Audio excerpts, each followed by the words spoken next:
Welcome back to Between the Bears and the Bulls, and today we're joined by Andy Taft, the president of Downtown Fort Worth, Inc. Andy has spent decades working in downtown development and urban revitalization, and for more than 20 years has been at the center of Fort Worth's growth story. Downtown Fort Worth, Inc. serves as the city's downtown advocacy organization, helping guide planning, development, and public-private initiatives that shape how the city grows. In today's conversation, we're stepping away from markets and headlines to talk about Fort Worth itself. What's driving the city's rapid growth, how downtown has evolved over time, and what Andy sees ahead as Fort Worth enters its next chapter. Thanks for being here and enjoy the show.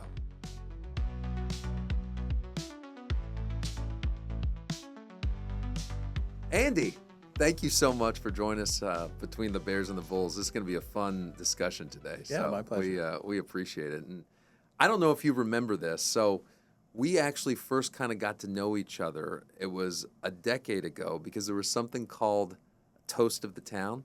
Do you remember this? I do. I know. And so we haven't talked about this in a long time, but that was almost a decade ago. And it was a talent show. Yeah, that's here right. in That's Fort right. Worth, right? That's and right. so For we Sister were Cities. exactly for Sister Cities, Yeah. and we were both performers in this talent show. That's right. And so we kind of have a kinship when it comes to music. Yeah. Me being a piano player and you being a Singer. Exactly. Yeah. Exactly. I'm Did trying to either remember. of us win? Yeah, I don't know if we did. I don't think we did. Were there winners? I can't even There were remember. winners. There were. And Ruth well, Buzzy was one of the judges. Okay. It's so great. And then I can great. tell you, I know we didn't win We because didn't. I don't remember there being a prize or I don't have a trophy. You so. know, it was supposed to be amateurs. Yes. And my recollection is that a ringer was brought in. Yes, and they without won. Yes. So I have a problem with Ruth Buzzy now. Fair enough. That is so good. Well, I want to talk to you today. This is going to be fascinating for me and talk a little bit about Fort Worth, right? Yeah. Obviously, being the president of downtown Fort Worth. You've worked in other downtowns and kind of revitalization projects and in this kind of role in other cities. I'm curious, what made you go into this line of work? Well, did you think about that when you were growing up? Hey, this is what I want to do? Yeah, it's a great question. Yeah. I was a music major. Okay. And I have to confess that when I got up to the junior and senior level of Right. college, as I was going into my junior year, the competition among singers got really fierce. In the first couple of years, I Right. was Big John Stud. Yes. And when I got to be a junior, there were some singers in there that were really fantastic, and the discipline of music was starting to leach the fun out of it for me, right? The craft, the thing that separates the men from the boys. Right. And I called my dad and said, Dad, this has always been something I've loved. I thought I was going to be a musician. I thought I was going to be an opera singer or something. And I said, the craft, the discipline of this isn't doing it for me. Right. And he said, why don't you call my brother? He's an opera singer and in Germany and see what he says. And so Your dad's brother was an opera singer? in Germany. Yeah. Very cool. Okay. Professional opera singer. Yes. And he's German? He's American. Oh, he's American, But but he moved got to his Germany. job Cool. and he made his living in Germany Wow. singing opera. And so I called him and he asked me a series of rapid fire questions. Do you want a family? Do you want to own a home? Do you want to see your kids? Do you want a stable life? And all of these questions, my answer was yes, yes, yes. And he said, are you one of the top 10 singers in your college? Yeah, probably not. Mm-hmm. He said, do you think any of the top 10 singers in your college are going to be in the top 10 singers in the world? And I said, probably not. And he said, I would do something else. And so I called my dad back and I told him what his brother said. And he Right. said, look, Andy, you've got a left brain, right thing going on. Go to Right. business school, Right. get a marketing degree, and you can use that creative side, but you can also use that analytical side that you've got. And I don't know where the world is going to take you, but go down that road. Right. And so I did, and I got a degree in marketing, and I interned in my senior year with the Tampa Downtown Partnership. Okay. And I was shortly into that tenure of my internship when I realized that what my boss was doing was fascinating, just absolutely fascinating. And Tampa's my hometown, and Okay. and what he was able to do without being elected, Right. right? Right. What he was able to do, working with elected officials and private property owners and all of the people, the merchants and everybody, I just found extraordinary. And so at the end of my internship, I asked him, how do I get a job like yours? And to his great credit, he came back the next day with from a typewriter, Right. a typed 10-year career plan for me. You're kidding me. To take me to this place. And I followed that thing almost to the year. And, No way. And it was the best gift he could have given me. And so I found this love very early in my career. That is very cool. Yeah, it was very cool. So now you said something. So you talk and obviously work very closely with elected officials, right? And so, but you made a point of saying that they are not elected officials, so they're actually hired, and you are hired. Now, do elected officials have any kind of say in who they're hiring to be, president of downtown Fort Worth or Tampa or anything of that nature? Okay, that's a very good distinction you're Right. making. I work for a private nonprofit organization with a board of directors, and they hire me. I gotcha. We are the city's private sector partner in the redevelopment and the advocacy Got it. and the advancement of downtown. Got so the elected officials don't hire me, but our organization, by virtue of what we are trying to do and the realm in which we are doing it, Right. requires a very strong working relationship with the police department, the fire department, and the city council and the county commission, and all of the elected officials who have purview over the urban environment. Got it. We work very closely with all of them and the staffs in all those organizations. Right. So I guess the advice that you took, maybe it was a good one. It turned out to be okay. Turned out great for me. Okay. Or do you feel like you still wish you were on stage singing sometimes? Well, I do get a taste of that every now and again, like we did for Sister Cities. There we go. My motto is leave them wanting more. So I just do one or two songs and I'm gone. But I will tell you, and I will just say this for posterity, Yes. that Michael Bublé, Yes. he had my career. I figured. There we go. Exactly. I figured by the time I was Yes. ready, America would be ready for that kind of singer again, and that's who I wanted to be. I gave up on it. Mike Bublé, but the thing that I like is that I was right. Right. Yeah. Except without a doubt. And let him have the glory. Exactly. God bless him. You are a servant, is what you are. To do something like that. I'm here to help. For Michael. Exactly. Sure. Okay, so this is interesting. Somebody, a mentor of yours, gives you a 10-year plan when you were how old? Just out of school? Right out of college. Okay, I'm really curious. What is on this 10-year plan? Because you said you followed it like a T, and then it ended up putting you in a position where I believe you're going to like this. Okay, tell me. You're going to like this. He said. The first question I asked him was, do I need to go back and get a political science degree? Right. What do I need to do? Yes. And that's when he said, let me think about that and I'll come back. So the next day he comes back. And the plan started with, you need to sell commercial real estate for at least 3 years. Interesting. Okay. You need to learn the vocabulary of real estate. You need to understand the motivations of the people who are trying to make a living down here. You need to understand how an organization like ours can help or hurt people who are trying to do that.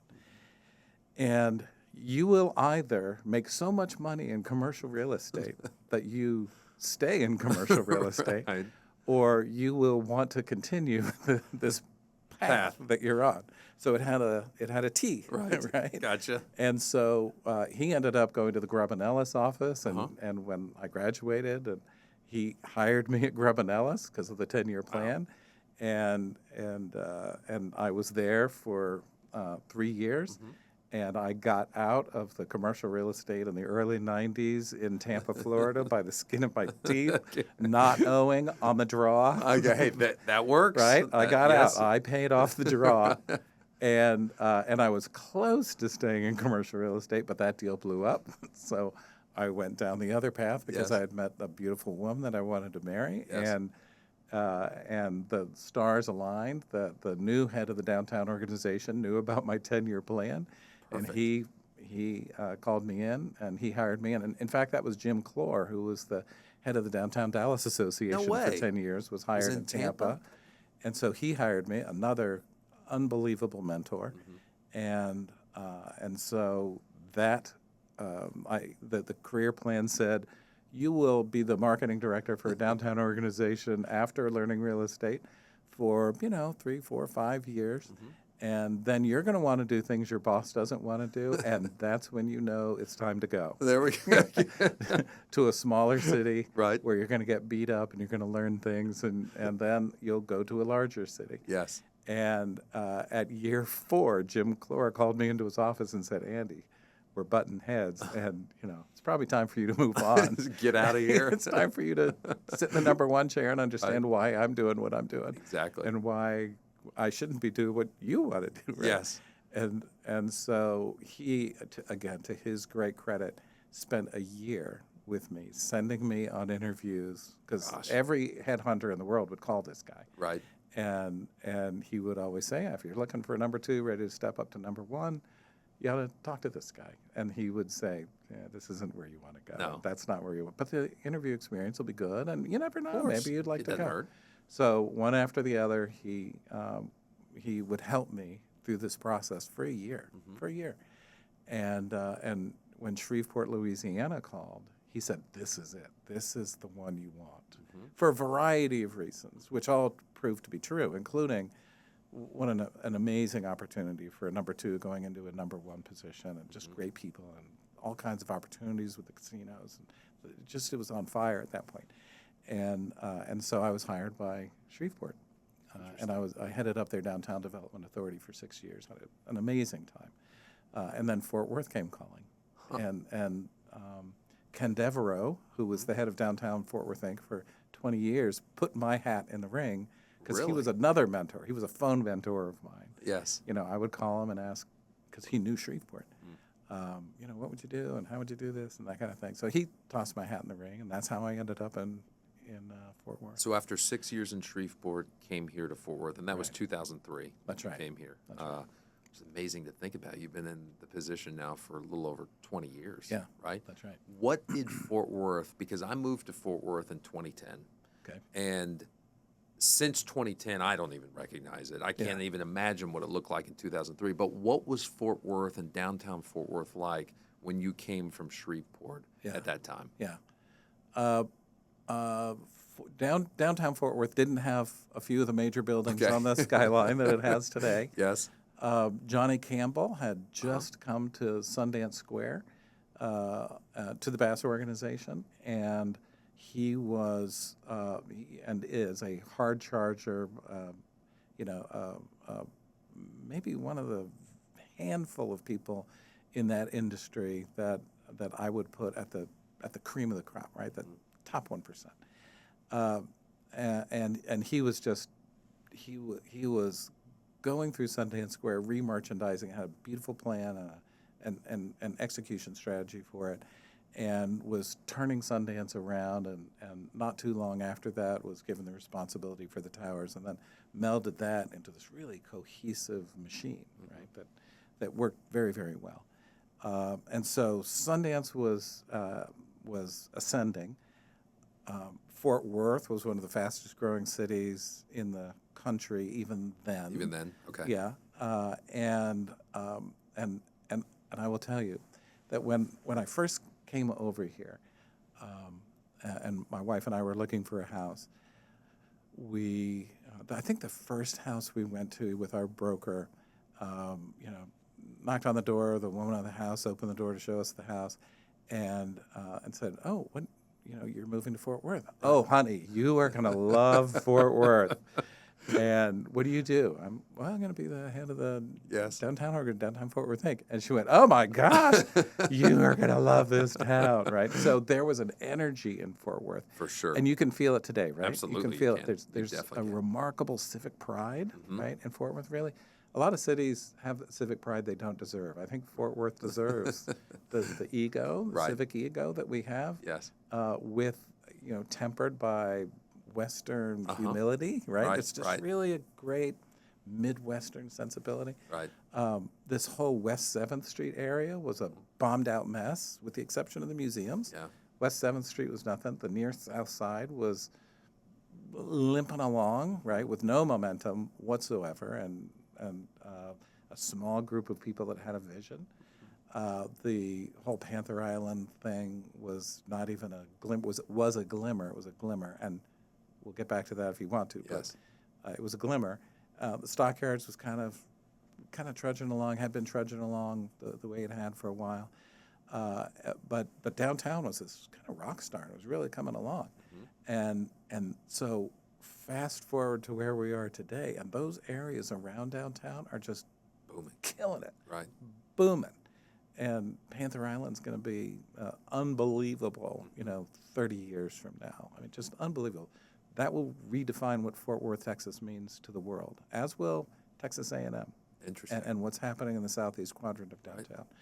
Right. So it was, 20 plus years ago, Fort Worth still had this amazing sense of self, and I think one of the ways to describe it is that we've grown into that. Yeah, and without a doubt. There is more now to be proud of than there was 20 years ago. So it's amazing because you brought this up, and so I had a few statistics here which I couldn't believe.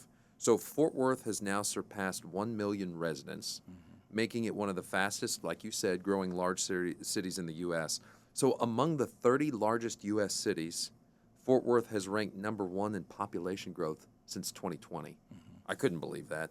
And it is now the 11th largest city in the United States by population, just by on the 2024 census. And we just surpassed Austin in terms of population. So, I mean, you brought it up. The growth here is crazy. I want to know, where is this coming from? Well, why are we seeing this kind of population growth in Fort Worth, right? I mean, because we're surpassing cities like Austin, where you hear a lot about Austin as well. How is Fort Worth growing at the speed that we are? Well, first of all, we're starting from a low Okay. base. Okay, that helps with percentages. Base, right? Yes, exactly. We've got a lot of land. Right, yes. A lot of land. Okay. A lot of easily redevelopable land, right? We're not burdened by a lot of topography. So Right. Austin has some hills. That's right? true. That That's a makes, good point. That makes Right. life a little difficult.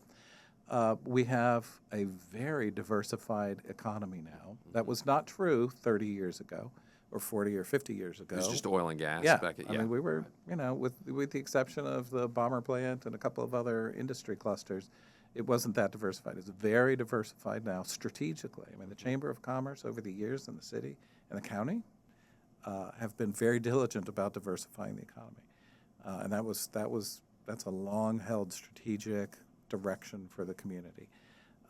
Our proximity to DFW Airport, Good point. huge. That's good. Right. Huge. Great point. And then when you look at numbers and where the numbers are, you have to look at Alliance and the north part of Tarrant County and the surrounding counties to account for a lot of new housetops. And then going west, Fort Worth is the first really large city. If you draw a line straight west, we're the largest city for a good while, and land availability out there, and water availability, and all that kind of stuff. There's a lot of people who want to live in the DFW metroplex, and given that diversified economy and all of those attributes that I just named, that is a recipe for growth, and a piece of that is the appeal of the hospital district and downtown, and what is emerging here where your offices are in the core Right. of the urban part of Fort Worth. All of that adds up to the explosive growth. Now, what's interesting is that a lot of that growth is single-family homes and residents.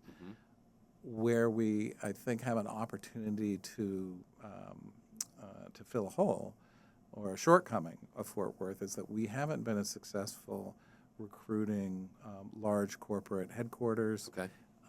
And we've done great on manufacturing and distribution and tech centers and those kind of things. But the number of jobs with Radio Shack leaving at Pier 1, some of the signature companies here in Fort Worth, we're kind of falling behind the curve on our stats there. So we need to build up the corporate base to support all of these people and the jobs and the tax base and the services that all of these folks require. And so a big part of what the Economic Development Partnership and the Chamber of Commerce are doing is really dialing in on what our core competencies are and being very strategic about looking for companies that fill those the niches that we can exploit. Gotcha. So you get the data, I'm sure, that sees where these people are coming from, right? The population growth. Yeah. Where is it coming from? Are we seeing people from Texas just moving to Fort Worth, and that's where most of the population growth is happening? Yeah. You know, we all hear about, I think on my street in the last 3 or 4 years, we've had 3 families that have moved from California. Literally, on our street. So is that normal? No question. Okay, you're seeing that. Well, you know, California is struggling. Right. Its tax issues are not good. There's a series of things that are kind of stressing out California right now and pushing people out. And Texas is a net importer from California big time, and you've experienced that. We've experienced that on my street as well. Right. So we get a lot of that. Well, you know, we still do have oil and gas here, so there are people that are coming in from Oklahoma and surrounding states, Louisiana. Quite a few folks are moving in from other areas of Texas into Fort Worth. Chicago's another one. You know, high tax states are exporting companies to Texas, and DFW is getting its share, and Fort Worth is getting its share. Got it. Yes. So I think you have to look at all of those to understand. Yeah. I will tell you this: if you look at the the previous addresses, the zip codes of the previous addresses of people who are moving into downtown Fort Worth, yes, it is a remarkable cross section of the Metroplex. Really? Yeah, it's not just Fort Worth people moving to downtown, retirees or people who are coming to work at the hospitals.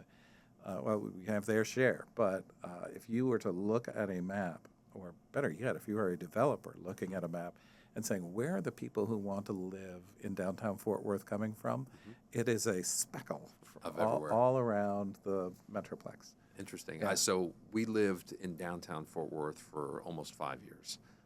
When I was first here, we were in the condos in the tower for a number of years, which was awesome. And then we moved a little bit further out after spending some time in downtown, and we loved it. I mean, the opportunity set, it was just as Sundance Square was, becoming a big thing in when was that? 2014?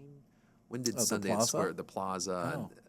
It was right after the Super Bowl. Okay, it was yeah, 2010. That's right. Yeah. Okay, 2010, and with the ice storm that we had during the Super Bowl, which we remember all we all remember that. But it's been remarkable to me to see not only the growth of Fort Worth, but also the growth of downtown. So tell me, in that whole growth story, obviously you're looking at downtown. You look at everything, but you're looking at the kind of the growth potential within downtown. Where is still the growth potential in downtown? You talked a little bit about making it more accessible for corporations to move to Fort Worth, which, quite frankly, I'm a little surprised to hear that that's somewhere that Fort Worth hasn't kind of kept up, the pace with the rest of the kind of growth. But where do you see the biggest opportunity for growth in the downtown area specifically? Yeah. Well, the growth that is occurring is in the southeast quadrant. Okay. So this is, and it's the focus of that is Texas A&M.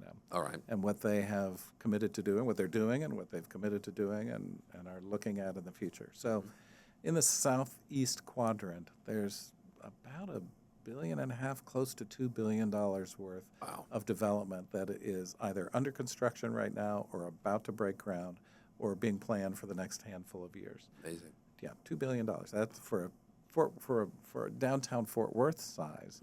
It's pretty big. That's huge. Right, that's big. And what percentage of that is the Texas A&M Law School? What we have on the books now for Texas A&M is 350, close to 700 million. We think. Okay. We don't know the exact numbers, but it's right around there. Convention Center is a big number. Convention Center Hotel is a big number. We've kind of thrown an estimate about what that might be. Right. The Omni is planning to expand. That's another big one. There are a couple of other folks kicking the tires that aren't even in that number. But there is land availability in the southeast quadrant of downtown. Okay. And frankly, if you were to look at an aerial photograph of downtown, you would see that the dominant land use is the storage of automobiles, right? So, which is a rather inefficient use Right. of very valuable land. Exactly. There's a lot of opportunity for new construction in downtown, a lot of really well-placed blocks. Dart Interests purchased the downtown Fort Worth Library, that two-block library. Right. What a lot of people don't know is that they've bought an additional 4.5 blocks immediately adjacent to them. Really? So they are a significant property owner in downtown, kind of tucked right into Sundance Square, Okay. into the core of downtown. And so that is a huge opportunity with a family office behind it that has a real faith and a belief that there are opportunities, untapped opportunities in downtown. So you got the southeast quadrant, you got that kind of northwest angle going on, and now that City Hall has moved into the former Pier 1 building, that represents a symbolic bridging of that big Houston Street mental disconnect. Not Houston Street. Taylor Street. Yeah, Henderson. Henderson. Sorry. Okay, right. Yeah, Henderson has been such a mental divide for so many years, but now that City Hall is on the west side of Henderson, people are starting to take a look at some of the vacant land and available land in that area, and they're talking about residential and maybe some office, and maybe some hotel. So if you were to cast a net that included a downtown that went all the way from the river to I-35, there's a lot of land available for development, and one of the sleepers is you go across the interstate, but Butler Place is 42 acres. Wow. At the intersection of I-30, I-35. Right there. With the Fort Worth ISD's flagship STEM and performing arts program in there. Right next to a train station with direct access to DFW Airport. It's going to blow up. That's going to be a very special place. So we haven't even bridged the river to get to Panther Island and what that represents. Exactly. But if you're talking about center city growth centered on downtown, between the hospital district, which has a lot of land, Butler Place, what's happening in downtown proper and what can happen, and what's happening here on West 7th and Panther Island, you've got, 100 years worth of growth opportunity. Really? And without a lot of obstacles to overcome. Right. It's a real opportunity. What's the traffic going to be like here, Andy? I don't know. We'll all have flying cars. Okay, good. Very good. Or cars that'll at least take us exactly where we need to, and we can do other things. Yeah, we're there. I think mass transit's in our future. Right. It's got to be. It's got to be. For Simply sure. has to be. Right. If we want to maintain a hospitable, walkable, friendly, pedestrian-friendly downtown, right, you gotta insert mass transit. Right. Otherwise, you're dedicating all the land to cars, and you expand the roadways, or you choke yourselves out, and that's no good. At some point, we're going to get to the point where mass transit makes sense. A lot of reasons. Right. Does that come within the next 10 years, 20 years? What? Based on what's going on at the Stockyards, I would, and Panther Island. So now you've got downtown Panther Island and Stockyards. Right. That makes intuitive sense. Okay. And there's Mayor Parker has put together a mass transit task force to look at what a route would be, and is this the direction we want to go, and so that work is happening. And one of the obvious options that it should be seriously considered is that connection of places where people actually want to be and want to go. Right. And so that route makes a lot of sense. And within that time frame, I don't see why not. Right. You've talked about Panther Island a couple times. So is that within your purview? Obviously, you're working closely with individuals that are on that. But tell us a little bit about that project, or you're working with them in that project. It's really exciting. I think I alluded earlier to saying we'll get back to that. Right, yes. One of the things that brought me to Fort Worth was a napkin sketch of what Panther Island could be. Okay. Literally sketched on a napkin. That's crazy. And I looked at that, and it reminded me a lot of what I had seen in Florida. Waterfront, urban, high quality. Of course, that's what's going to happen Right. in Fort Worth, Texas. I want to be a part of that. I want to see Right, it. exactly. I would love to see that happen. And to That the napkin extent, was 25 years ago, right? Almost 25. Okay, yes, gotcha. yes, Gotcha. that was Bing Tom's sketch. Yes, right. yeah. And I want to see that happen. I want to be Yeah. a part of it, and to the extent that we can. So no, our purview really stops at the river. Right. We manage the public improvement district. Right. Sure. And so we kind of draw the downtown borders as stopping at the river. But yeah, we've been very involved in Panther Island because there are core competencies on my staff that we can feed in. That we've seen those kind of things happen in other cities, including Manhattan, and so while we are not directly involved in managing any of that, a lot of people ask, "Are you going to?" And my guess is, first of all, if anybody out there would like us to, we'd like to talk to you. But my guess is that for the foreseeable future, any public improvement or management district is going to be really focused on construction, maintenance of bypass canals and streets and bridges and that sort of thing.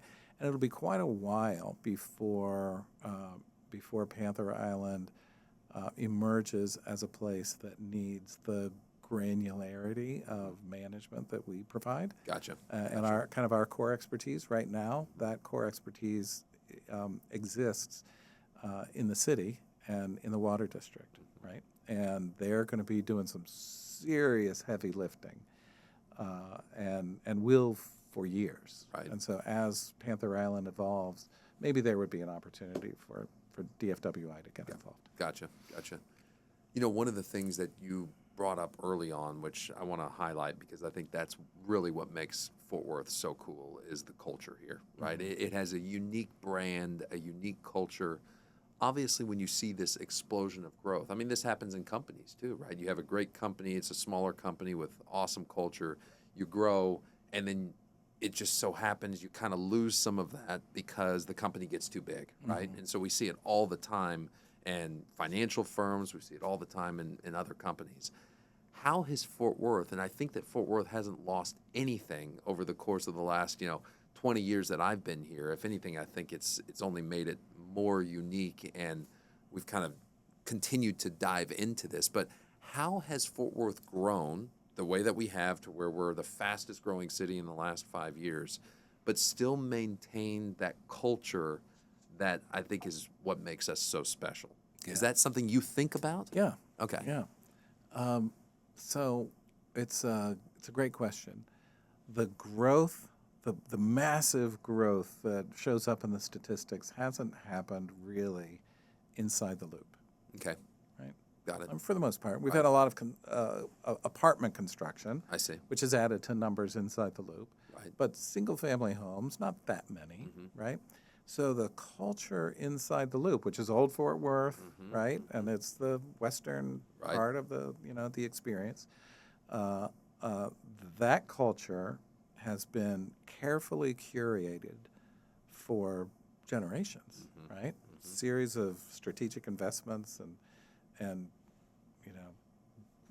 largesse, Right. with the museums Right, and the of course. Dickey's Arena and Right. Bass Hall and the curation of the Stockyards and carrying that for so many years and all of that stuff, and the acknowledgement that the pedestrian comes first, right? That we want to maintain that small town feel, and that happens with shoe leather, not with tires, right? Right. So, I love that. right? Yes. So that inside the loop, those things have not changed that much, and that may be why you feel the way you do, why it feels that way to you. A lot of people have moved in from California, and they are leaving something, right? And they could have gone to Dallas, they could have gone to Frisco or Plano or wherever. They chose Fort Worth because they like it, right? And they're adopting some of that stuff that we all feel and we've all embraced. Outside the loop, a lot of the development that factors into those statistics has happened up in Alliance, and that's kind of a different master planned community, safe, orderly. there's a gentility about it, but there's also very progressive, actually conservative and progressive, but Right. a very forward-thinking, very business-oriented, family-oriented development up there. And it's not the Wild West. You've got Mr. Perot up there Right. and his team, Mike Berry and his team, Sure. with a very keen eye on the kind of environment that they are creating and the stewardship of that land and the responsibility that they carry, and so I think that really helps, right? That really helps. It's not wild sprawl with Right. people throwing junk up Right. left and right. And look at what's happened on West 7th. You got to give the Basses the credit. They have set the bar for quality. No And doubt. anybody who wants to compete has to do either that well or better. And what you see John Koff and others doing on Right. West 7th and Camp Bowie, you got to compete in Fort Worth. Sure. You got to be competitive. Yeah. And so I think all of those things are fitting in to maintain that culture that you're Right. talking about. It's interesting because there's just so many pieces now of this puzzle which makes up Fort Worth, right? I mean, downtown, obviously, I would say is kind of that centerpiece, of that whole puzzle. But to your point, 20 years ago, we didn't have all these other pieces. And Right. now we're actually talking about developments on West 7th, where we're here, right now, right? And then you're talking about Alliance, which nobody was talking about 10 years, 15 years, 20 years ago, right? It's just everything has exploded and this puzzle's gotten bigger. I'm curious just from some of the challenges, because I imagine that you deal with challenges every day, given that you're now running and working one of the downtown areas of one of the largest cities in the United States. What are some of the things that we don't really fully appreciate or understand that you deal with or downtowns deal with on a daily, monthly, yearly basis that we kind of take for granted? Wow, what a great question. Because I'm sure you have a laundry list of things that if people only knew, Yeah. I was dealing with this, Yeah. Let's see. First of all, I will tell you that when my peers come to Fort Worth Yes. and they walk around, they look around and they cannot believe what they see, right? Yeah, it's special. The people on the street, Right. how clean it is, this did not happen by accident. Right, Right? right. How did this happen? Yeah. Right? And we're not just talking about Sundance Square either. Right. I mean, we're talking about the entire, and there's plenty to fix. There's Sure. plenty of Without stuff a we doubt. got to Without a deal doubt. with. But a lot of the cultural things that cities strive, like identity and energy and cooperation, like civic cooperation among private and public partners. Those things are very well rooted in Fort Worth, and so those are challenges that I don't have to deal with. Okay. Right? Right. Right. Exactly. And a lot of cities do have to deal with it. Yes. And when you have an element that doesn't cooperate or that doesn't get it, it sticks out like a sore thumb. I mean, you can really see it. And so, every now and again, there's a challenge like that we see. Transportation, obviously, is one that takes a whole long time. And we sit at the intersection of two interstates that always seem to be under construction, and Always. 30 and 35, always. that's a challenge. Yes. You don't see a lot of the effects of homelessness in downtown.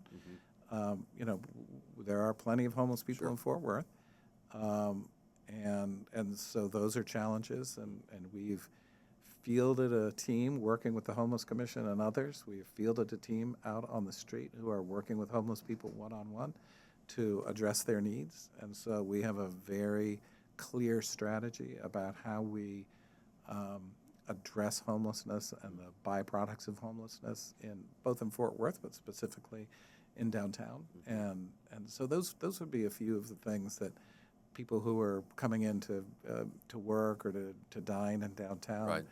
You don't see what's missing. Right. Exactly. Right? And those are the things that we are we're pedaling like ducks under the water, right? You don't see us. You look calm. Yeah, we You look very calm, but we're pedaling pretty quick under the water to make sure that we are show ready every Right. morning. I mean, show ready without a doubt. every morning, even Yes. after the day after the Main Street Fort Worth Arts Festival. It looks perfect. You would not know that festival had been there for 4 days.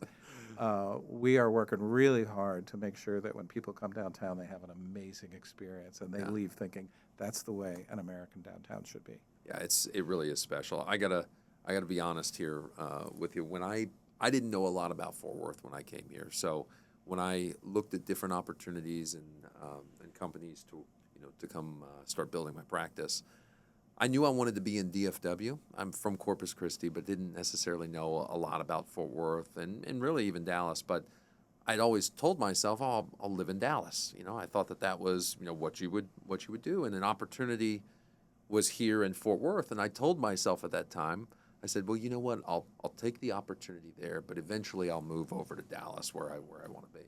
And I got to tell you, Andy, I am so fortunate and glad that the opportunity was in Fort Worth, because after experiencing what I've experienced here in Fort Worth, this was absolutely the right place for me to be. Yeah. And so my question to you is, when people are thinking about DFW, right? I think Dallas gets a lot of the headline, if you will, and Fort Worth is kind of the thing that maybe people quietly don't talk as much about. And maybe that's a good thing because it keeps that culture.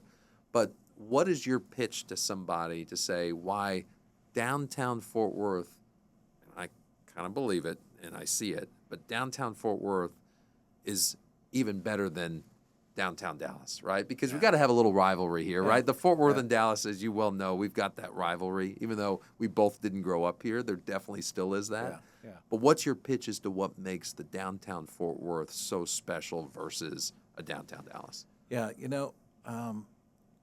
there's not a whole lot of pitching that goes on. You don't have to do the pitch, right? We walk them around. Yeah, just see. Yeah, we walk them around. Right, that's a great point. The proof is in the pudding. Right.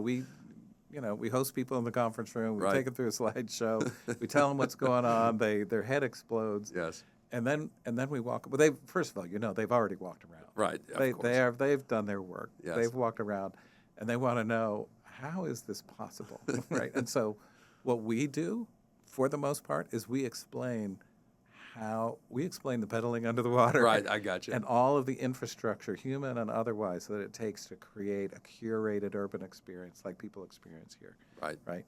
And so that's typically how it goes down. Yeah. It's the larger Fort Worth pitch that Robert Allen is doing at the Fort Worth Community, or the Fort Worth Economic Development Partnership. He's the one that's doing the pitching. Okay. Right? He's out there Good. hunting and fishing. But when we meet with folks, it's walking them around and showing them and explaining how these different elements fit together, and why their investment in this location will mean more for them in the immediate and in the long run than somewhere on the prairie. For whatever it is they want to do. They got a lot of bang for their buck outside their door in downtown. Yeah, without a doubt. It's not just a parking lot. Yeah. What excites you most about Fort Worth and downtown Fort Worth over the next 5, 10, 20 years? I think the ascendancy of higher education in downtown will be monumental. Monumental. With Texas A&M Law School? Texas A&M. TCU needs to be downtown. There we go. There's the pitch. There's it. There we go. Come on. Come on. TCU needs to be downtown. UTA's already downtown. Exactly. Right? Exactly. TCC's killing it in downtown. They're doing great. I think institutions of higher learning outside of Texas are going to locate in downtown because of what Texas A&M is doing. That's interesting. Put it down right now. Really right? And I'll tell you who else thinks that is Bobby Audier with Texas A&M. Right? Wow.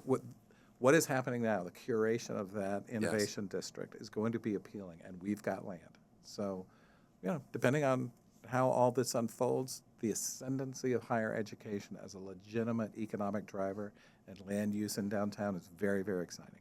Yeah. What's happening with the convention center?